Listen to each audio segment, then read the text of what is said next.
Swayam Prabha. Digital India. Educated India.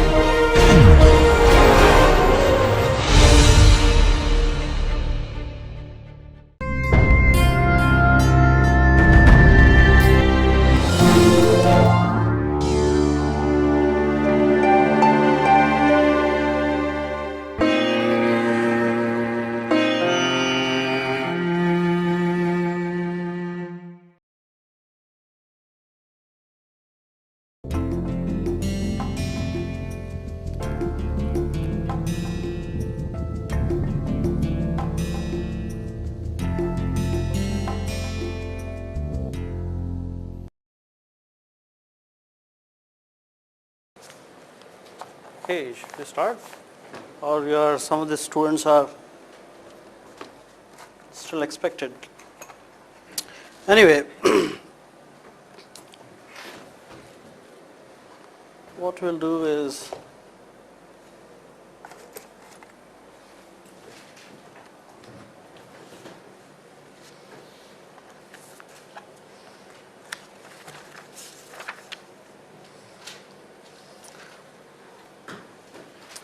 alright, we will still talk about the physics of the atmosphere and still talk in qualitative sense as to what could happen to the dispersion of the pollutants in the vertical plane or in the vertical direction. Okay. So if you last time you recall, we did say that depending on the stability of the atmosphere, the dispersion may be very good, dispersion may be neutral, or dispersion can be very poor, or there may not be any dispersion at all. Okay. And those situations, like we encounter on a cycle of 24 hours. And we also said the night time the dispersion is very poor. Okay. And we also said that how depending on as the earth gets heated up, the inversion is broken, okay, and the thing changes from stable to unstable in the daytime and get back to the stable conditions. Okay. With that context, I want to define another term called, very important in air pollution dispersion, is the mixing height.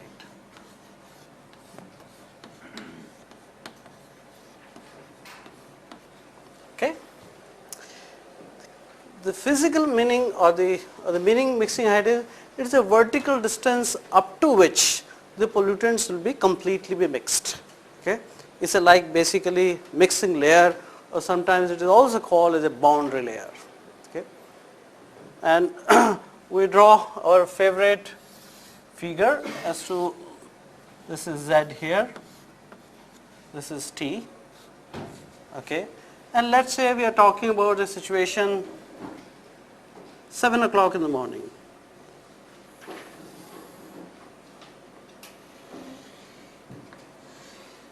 Okay, 7 a.m. Let's write it 7 a.m. And suppose my source of pollutant is somewhere here, a chimney, or you may even call some kind of ground level source like cars.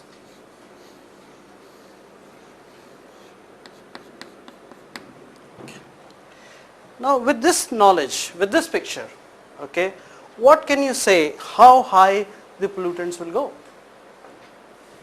Will it go up to here? Will it go up to here? Or it will go up to here, or it will be here? Up to what height they can disperse? Up to what height the turbulence is there? We are morning 7 o'clock. This is the inversion that has broken. Yesterday we draw this picture, and you see up to what height you think the pollutants that is coming out from the chimney, okay, up to what height they can mix? First point here, excellent. See here, there is no chance, there is kind of a lid if you really like it. There is a lid because we know even if the pollutant go here, there will be no dispersion. Okay, means pollutant will not even go there because no dispersion can take place beyond this point. Okay.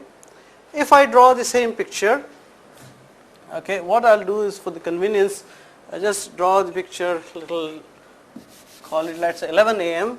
but then I'll redraw this picture with some temperature going like this, because inversion is broken.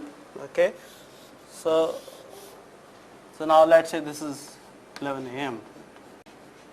Obviously now you will say the pollutants can disperse up to this height. So you see that mixing height keep on change. Okay, depending on the hour of the day, the mixing height will change. And you also see that when you want to model the things, when you want to find out the ground level concentration, you have to see to what extent they will go. Okay, and then therefore in the night time the concentrations could be higher, in the daytime there is a larger volume for the mixing. Okay, so daytime concentration are likely to be low. Okay, so if based on this 7 o'clock, 11 o'clock, if I generalize the mixing height of the different hours of the day, okay, so again we are calling here Z, and here this time for a change, not the temperature but time of the day.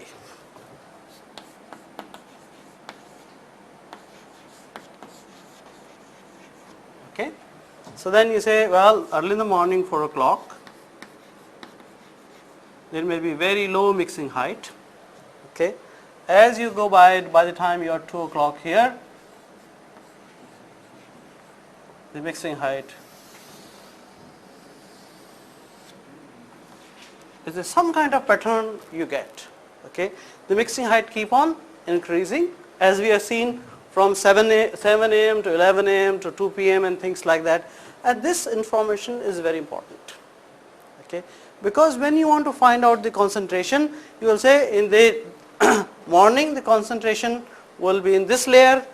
As you go up, the layer will be like this, in this layer, and by the time it's 2 o'clock in the afternoon, the mixing height is very high and everything vertically mixes up. Okay, and then again things starts getting compressed. Okay, and then you again see the mixing height is low. Okay, let me ask you a question. Suppose this mixing height is low here. Okay, if I have a tall chimney which is at this height, okay, what will happen to the pollutants? Will they come down to the ground or they'll continue to go up? What happens? Down to the ground? The one answer is go up.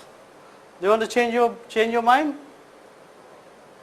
See, suppose my chimney is here. It means I am going beyond my mixing height. Okay, it means my chimney is here now. What will happen to the plume? Will it come down? It will not come down because there is a kind of layer. It will not disperse, but it cannot come down here. See here, because this will go beyond this thing. Okay, although it will simply be traveling within these two layers at the most, but this don't come down. So the idea of the large or tall chimneys is that, well, under the difficult time, when you have the volume of the air or the height of the air is very small for the dispersion, at least put a chimney which is taller than this particular region, so that pollutants people are not affected at the ground level. Okay, the people, and by the time the chimney is like this chimney, in the daytime there is enough mixing height and the pollutants get mixed.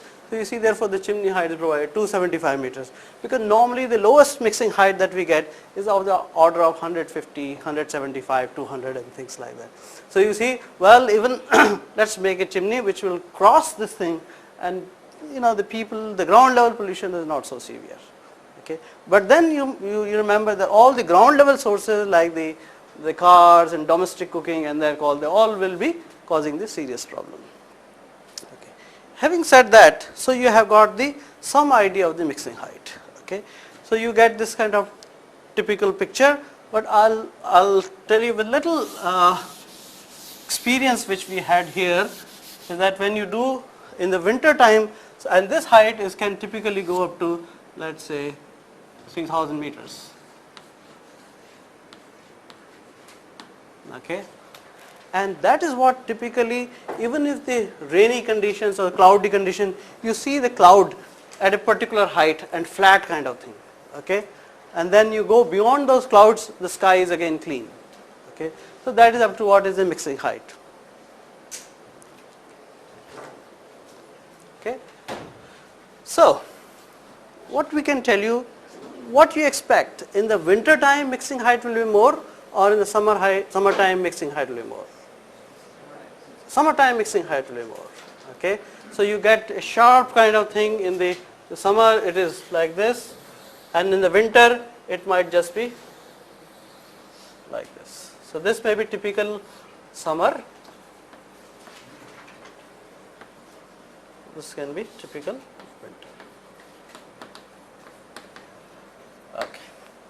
Then let me also ask you, will this kind of pattern what you see, will it be similar in North India vis-a-vis in South India?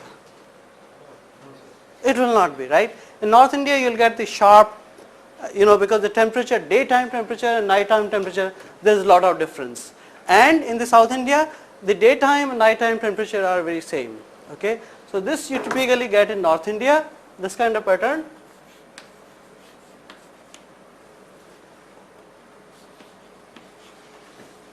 Or in the coastal area, or this thing, let me draw with another picture, another color if I can, is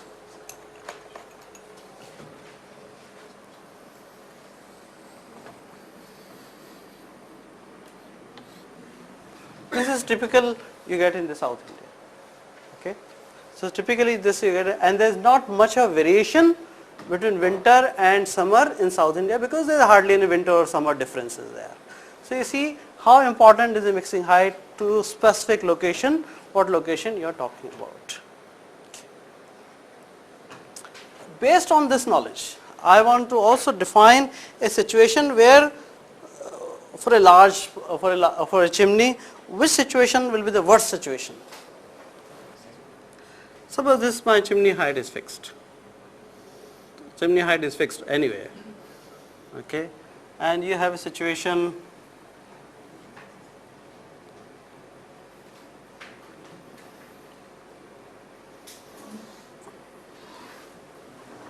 any problem with the chimney? Not much of a problem, because things will continue to go up, okay. This is after some times the picture will be, let's say, after some time picture will be like this. So mixing height is here. After some time the mixing height will rise. As you have seen, with time it rises. So after some time the mixing height will be like this.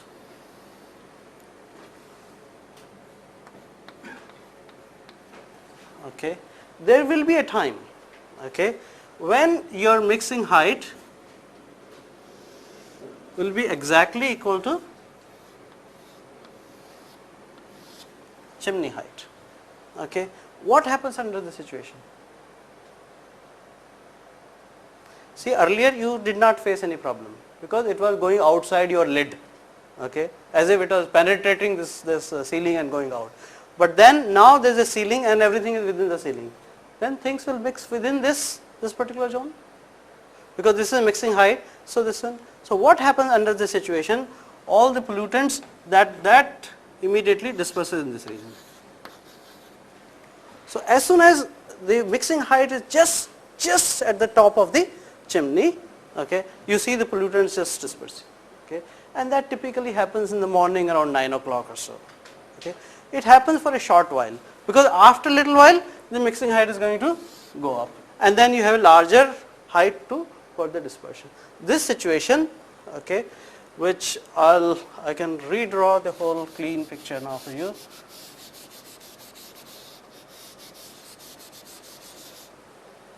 Okay.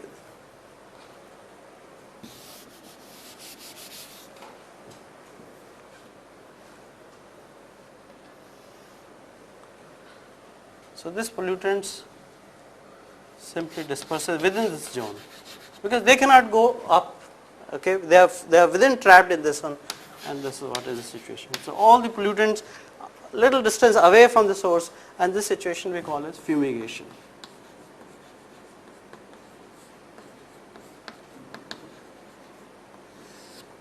fumigation. Okay, this happens for a short time. It happens, but it happens. Okay, and the pollution level will suddenly go up very close to the source. Okay, we are still staying with qualitative sense. Plume behavior.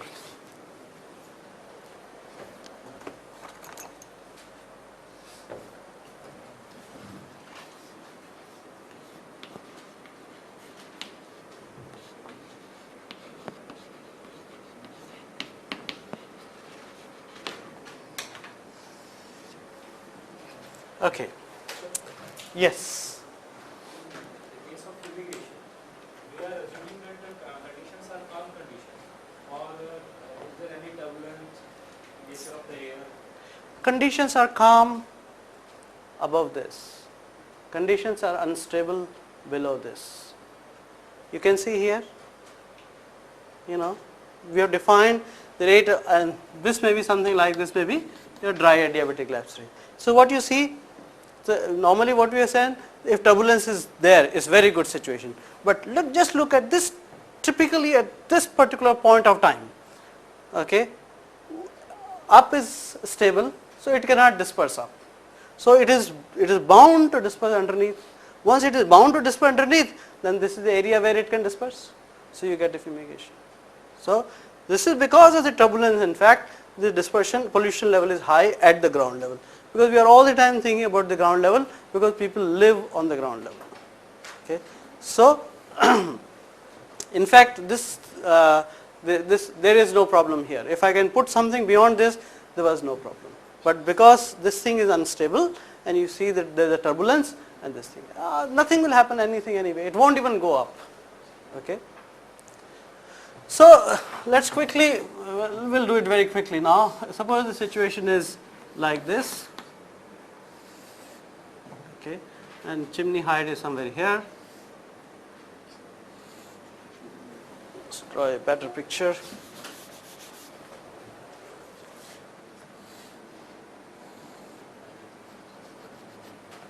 Conditions are unstable, so there will be a lot of diffusion. Okay, unstable conditions, right? Okay, this is what we call as looping.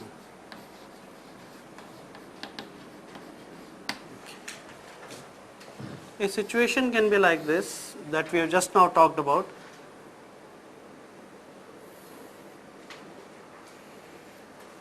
Okay, and my chimney is here. Chimney is beyond this actually. What do you expect? It won't go up, very nice. So this is what it will be, and it will not come down rather. Okay, or let's put it this way.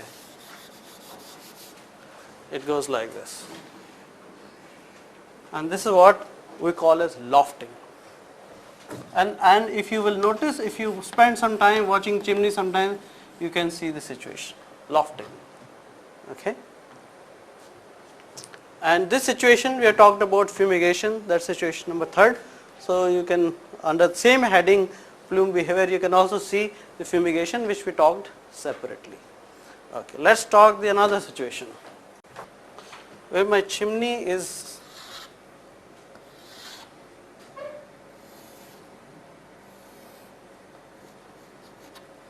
what do you expect?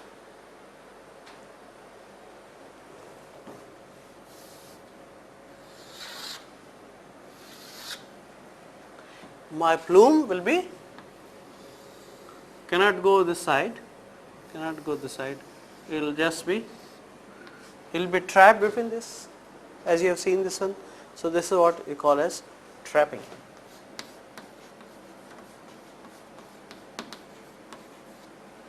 Okay, what else? One more situation.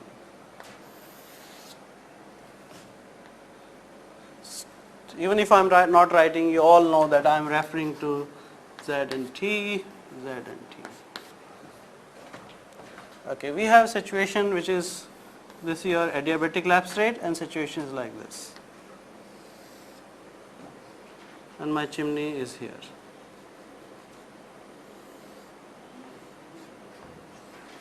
what will happen? Thin layer, okay.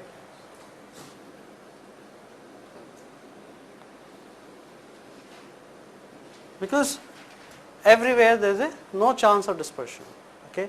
This is what we call fanning, okay. The situation called fanning, okay. And the last is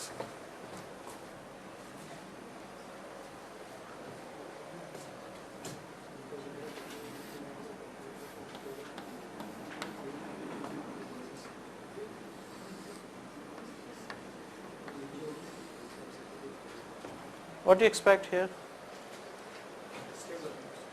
Stable was this, stable condition. These conditions are neutral. The neutral means in a conical way it's slowly on its own because of the concentration gradient, it will keep on slowly growing up. So it will just go like this.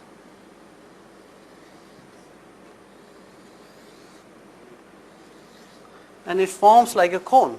So we call this as coning. Okay. That's what we call this as coning, because it forms like a cone. So we call that as a coning. Yeah. Huh. Why do the pollutant goes up? Because depends on the temperature, this stuff coming out of the chimney. Hmm. If temperature are high, stuff coming out when temperature higher, they must go up. See, the thing is, it should go up, but that once that what you are saying, that we call as a thermal buoyancy. So that thermal buoyancy that I have not shown here, that initially some rises there, and after that the temperature is more or less the same. So that is what I should have really drawn it, like little bit of thermal buoyancy and then dispersion. Okay, so that initial buoyancy is always there, okay, because of the temperature difference. But after that you see the temperature more or less stabilizes with the atmospheric temperature. So this one, now you can also see, now you can almost with your knowledge you can say under what time of the day or at what time of day what situation will be there. Okay. In fact, this is one of the assignments earlier we used to give, that well, all right, just go and wash the chimney and write down what is happening and what is the time of the day and things like that. Okay. Let me also ask you with the knowledge what we have. This condition normally we have said is normally later in the evening and early in the morning, around 7 a.m. and 7 p.m. or 9 a.m. or 7 p.m. Suppose the conditions are very heavily overcast. Okay, the conditions are heavily overcast, you have very thick layer of cloud. What kind of conditions you expect? Means the heat is neither going in nor going out. So under very heavily cast conditions, you would expect conditions to be this. So sometimes the problem is just defined under heavily overcast conditions. What will be the dispersion like? Okay, so that's little thing you should understand with your knowledge of the atmospheric physics or the temperature or temperature gradient, and all the focus that we have made in here is based on the vertical temperature gradient and vertical movement of the pollutants. And in the process what we have done is we have all the time in some sense talking about stability.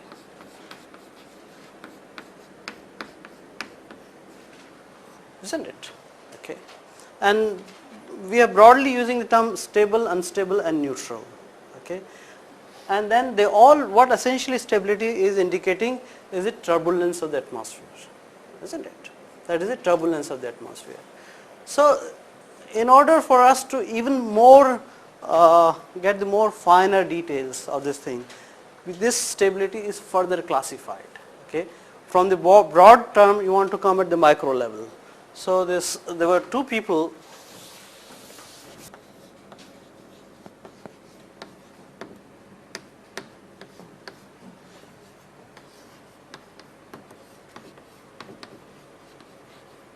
they say that well, the stability must have more finer fractions rather than stable, unstable, neutral.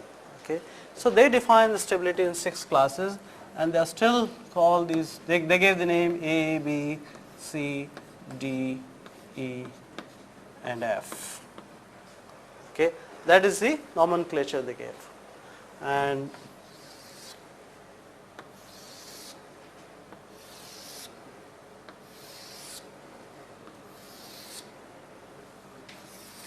this they call as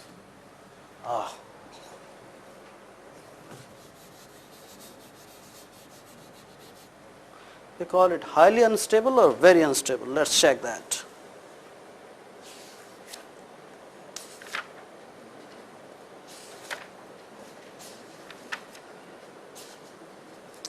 Well, I have the terminology extremely unstable. Okay, we'll write extremely unstable.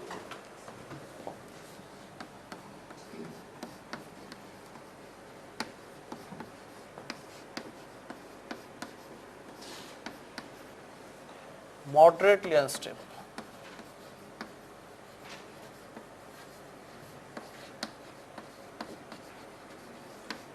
Unstable or slightly unstable? Slightly unstable.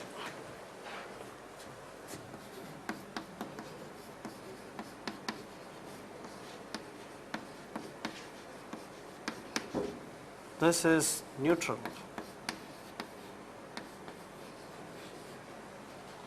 Stable or what? Slightly stable and stable.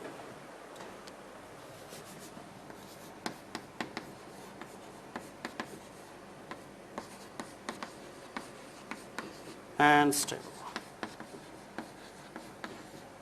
And then they defined the things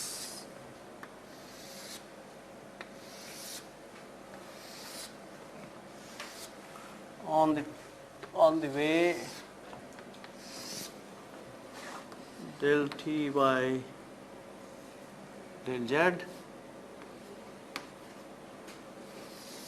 Okay, I'll take the help of a document which we prepared some times back for Central Pollution Control Board to, because you don't have to remember the numbers, but I'll write for your this thing.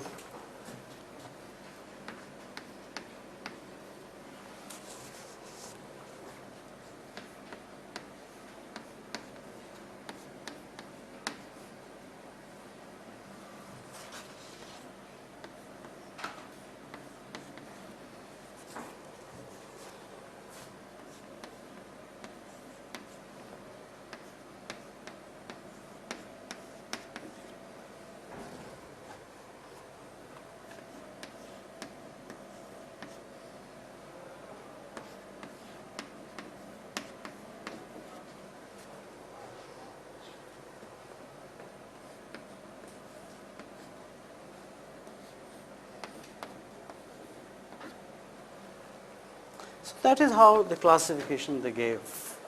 Okay, that this is how, based on the temperature gradient, let's just simply not call them under these conditions stable, unstable and neutral, but let's specify them depending on the temperature gradient the atmosphere is having. And obviously minus 1 degrees per, we have made some mistake. Can you figure it out? What is the mistake? What is the condition which we came up for the neutral? Reduction in temperature 1 degree Celsius per 100 meters, and you see I have forgotten there per 100 meters, right?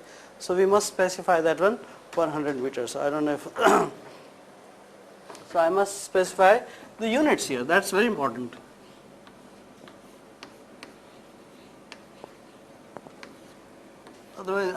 Otherwise I'm not correct. See, so we should specify the units. Okay, because see why we are introducing this thing, we'll eventually going to use what Pascal Gifford did.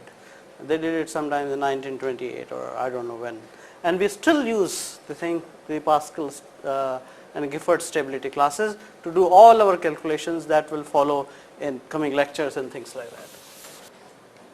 Okay.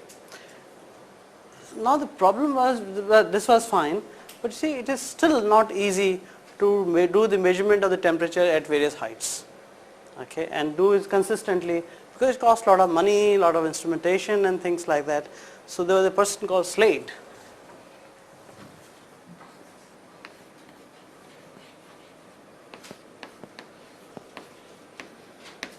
(1965). He said, well, you don't really have to measure the temperature, okay, and we'll talk about somebody else also in a moment. He said, you don't really have to measure the temperature, you are measuring the wind speed and wind direction, and you see the fluctuations in the wind direction are the indicator of turbulence. And they come up with this thing that, well, if you can do the measurement of the wind speed, wind direction, which we normally do, which is very easy to do, based on the fluctuations in the wind direction. You see the vane, if there is no turbulence, the vane will be like this, the wind vane. When there is lots of turbulence, it just moves, the direction. So if you, let's draw it here. If you look at the chart that we have discussed some times back about the wind direction, 0 to 360 degrees, and this side is your time, and you see here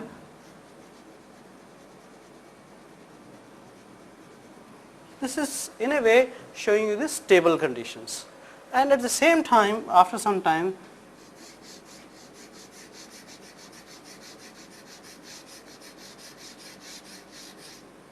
okay, this obviously is the unstable condition.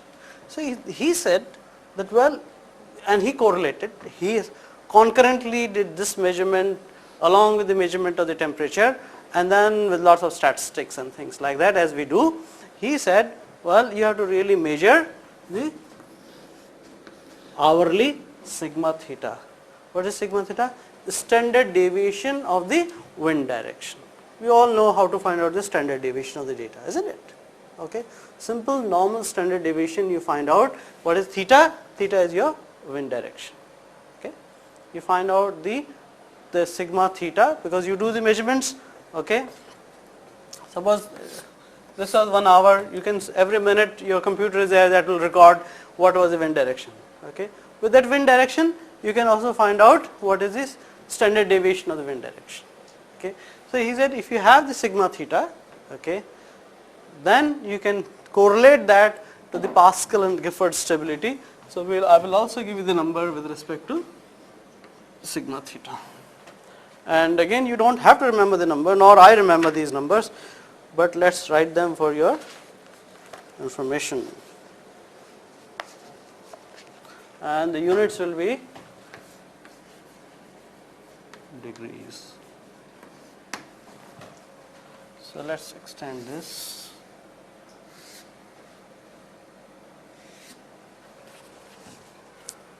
More than 22.5.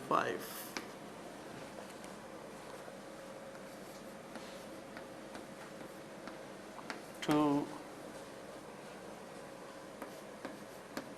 18.5, 17.4 to 12.5, and then 12.4, are we at D? Yes, 12.4 to 7.5, and then 7.4 to 3.5, and it is less than 3.5. Okay. That's what the Slade had to do. This was published in 1965, and somebody found out that even the easier way, because again you don't want to, nowadays everything computer is there, 65 now computer was there. So they say in the hour, whichever the hour you are looking at, okay, you take the width of the direction, okay, within this hour. So what is the width of the direction? Is this much in this hour.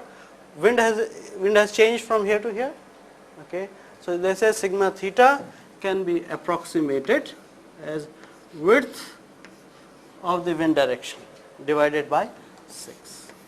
It's a very, very approximate thing to do with to find out the sigma theta.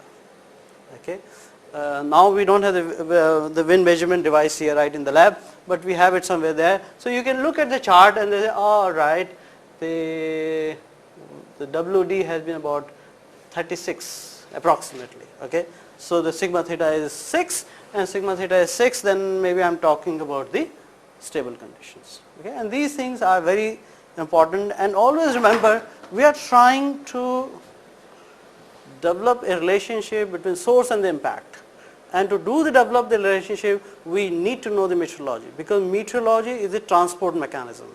It is the one which is transporting the pollutant. So still we haven't come as to how this is what is happening, but we are just studying the atmosphere. So this is how the stability, Pascal and Gifford, if you want to put the word here, stability.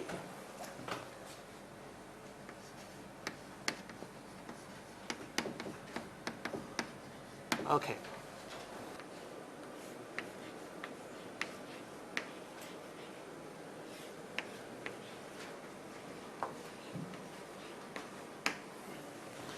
Turner, 1968.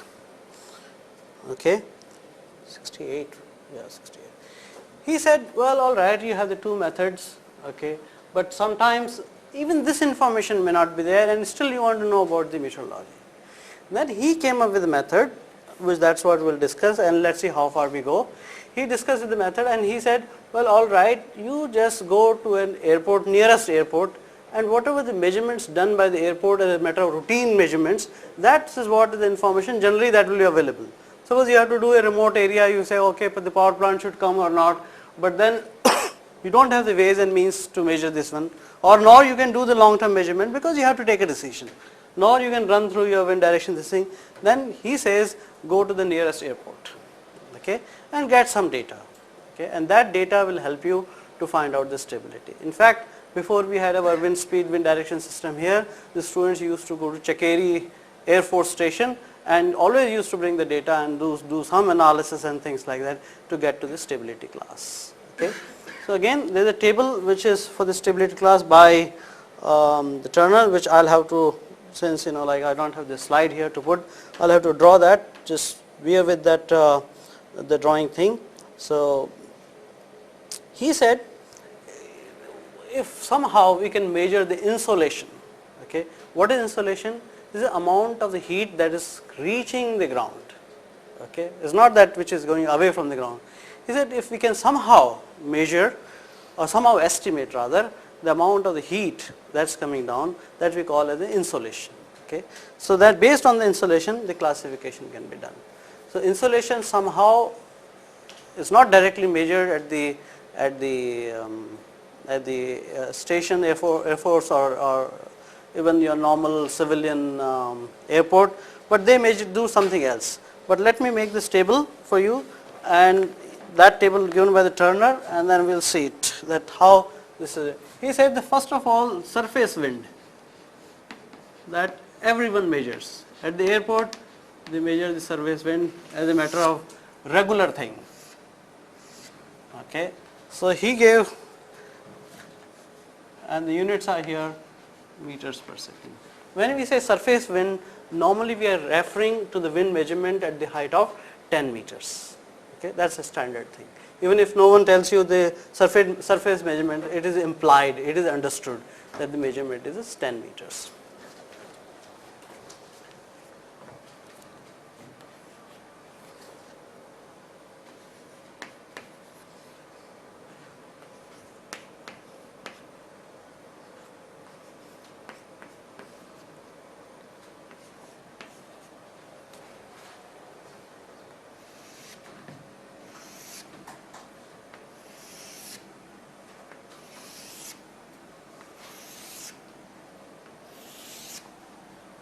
Okay.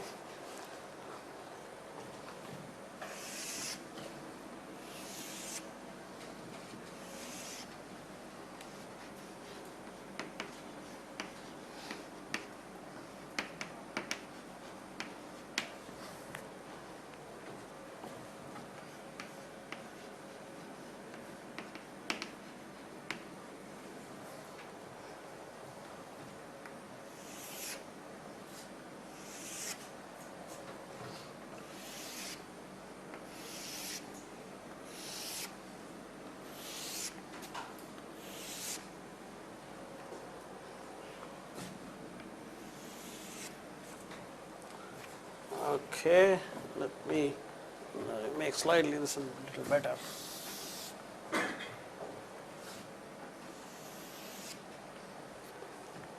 Okay, it says daytime insolation, and insolation he defined, just simply define strong, moderate slight,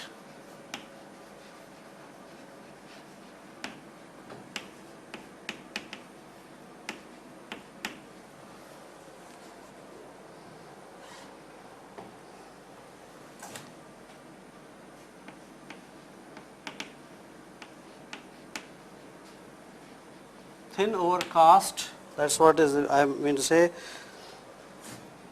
CC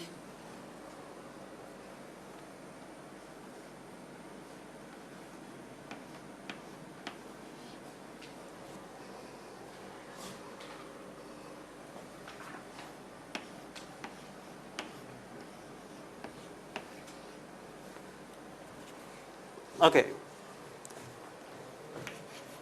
Let's quickly write the numbers here.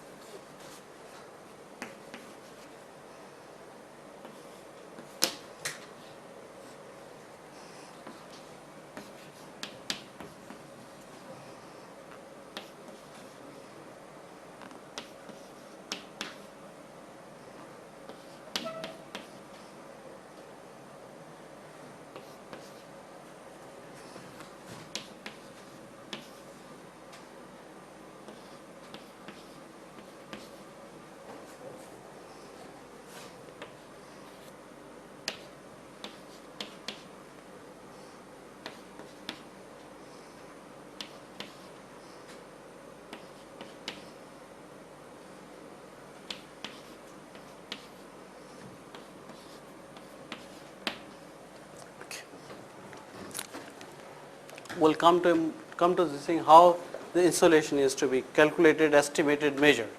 Okay, just complete that table because we want to spend just about 1 minute onto this table now. This is not, don't misunderstand, this is not 7. Okay, this is more than 6. Okay. I want to explain the terminology CC. Okay, there is a new variable there you see here. CC stands for, in this case,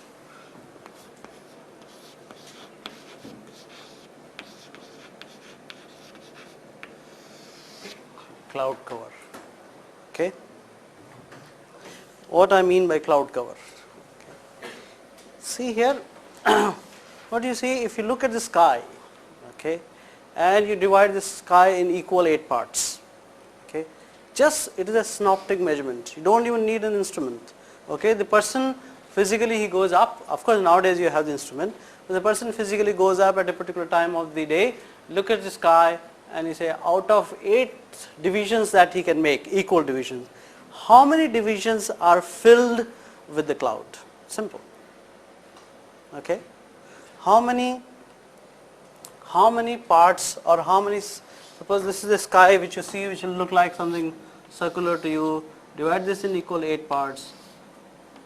Are they 8 parts or more? I don't know. 8 parts. Okay, and then you say, okay, out of this 8 parts, this was filled and this was filled. The cloud cover is 2 by 8. Simple. Okay, and if say this was filled and this portion was filled, the cloud cover was 3 by 8. Okay, and the airport people, they regularly every hour they record this. Okay, so what you really know, this wind speed is measured by the airport people anyway. This is also measured by the airport people. Okay, that they do this thing. So that once you know this, I haven't still told you as to what is strong, moderate and slight, but if you know these things you can define this.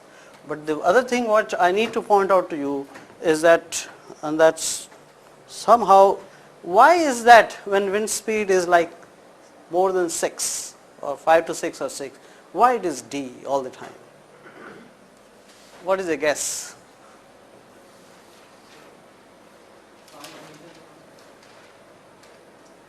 More than 6 is not calm conditions, but the wind is very high. You can say it's very high wind. 6 meters per second is reasonably high wind. It could be any time of the day, but still you see, even if the insolation is strong or moderate, D. Bright sunshine, high wind speed, you are not getting to A, you are getting to D. Well, the answer is, Before this question, the pollutant is greatly removed from the huh? because of the high wind speed, all the pollutant will remove from the atmosphere. Before the No, we are not talking about the pollutant. We are talking about the atmosphere. Forget about the pollutants. Even if there is no chimney, we are sitting at the, let's say, North Pole, for example. Okay. But then, even then, if the wind is 6, you will say the stability, you will see the temperature at that time will be something like this, temperature gradient. See what happens at that particular wind speed, which is high, here the gradient, whatever the gradient that is established because of the influence of the ground, that is broken. Okay. That kind of unstable or that kind of variability in the gradient, in spite of very high, strong daytime insolation, because the wind is so high, that gradient of the temperature is broken. Okay. Once that is broken, then you come back to what? Neutral conditions, which is standard thing. So you see here, when the wind speed is, and by the way, I can share with you, I myself used to wonder when I used to look at the book, because no book write about this one. They simply give this thing and this thing. But then I spoke to someone when I was a student like you, and then came the explanation. But unfortunately, it's not given in the book, because at such high temperature, you can't sustain the kind of temperature gradient which is for A, B. But then, this is what C or D will be all the time prevalent. So you, one thing you can check quickly, okay, somebody says, okay, this is the stability, because we'll use stability so much in coming lectures. Either, well, wind speed is more than 6, just use the D. Okay, for example, I can ask you a question, the temperature was, so, the wind speed was 6 meters or 7 meters per second, strong, bright sunshine, this, that, do this calculation. So obviously you should assume stability as C or D. Okay, that's what the idea is. It is seen. You can still examine that. You can still examine the cloud, how much is the cloud and things like that. So it is done synoptic measurement every 4 hours, okay, and then they are able to, either with the machines, or now they have the equipment, okay. With the equipment they can just scan and can give the number. But otherwise in the daytime and the other times people were doing synoptically, and you know, people were experienced people for that one. His job was only this. He was trained onto that one. Okay, so that he will do this kind of thing.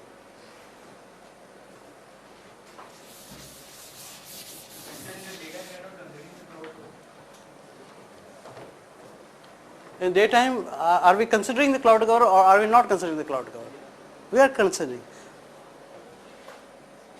Slight. It means things are cloudy. That's why the solar radiation which is coming is slight. Otherwise, in the daytime, you don't expect this to be slight. Okay. So in a way, the cloud cover is covered here. Okay. That's what it is. Well, I'll just make one more little comment and then we'll stop, because we'll just make a small table. And then, what is insolation measured in? Watt per meter square, or the another unit that is there is Langley per hour. Meteorologists, they measure it in terms of the Langley per hour. So I will again give you a little table, okay, insolation category.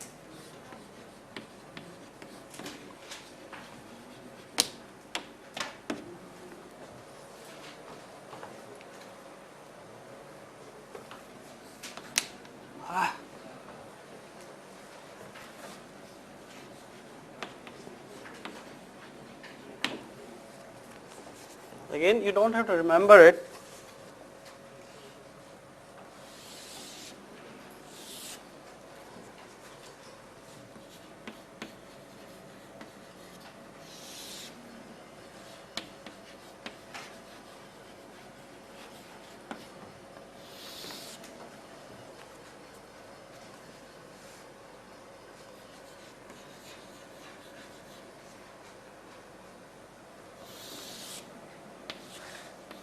You don't require this, but you will still write it. See, always remember the insolation even in the night time is never 0. Some solar radiation is coming in. So this is, I'll write here Langley will define what is Langley. R equals, that is R is the solar radiation here more than 50. When R is more than 25 but less than 50, and when R is more than 12.5 but less than 25, and in the night time R is 0.5, and 1 Langley equals to 1 calorie per square centimeter.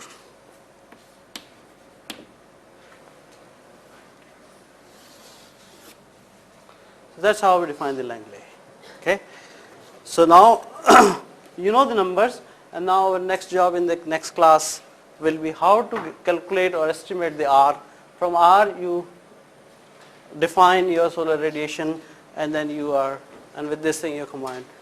The Turner thing is very frequently used, okay, because it's so easy to get the not only the present data, but you can also get the historical data from the airports. Okay, you can find out, okay, what happened in night. In fact, the Bhopal thing, okay, when we wanted to find out what is the wind speed, what was the direction, there was no measurement. We went to the Bhopal airport asking for all the data that we needed.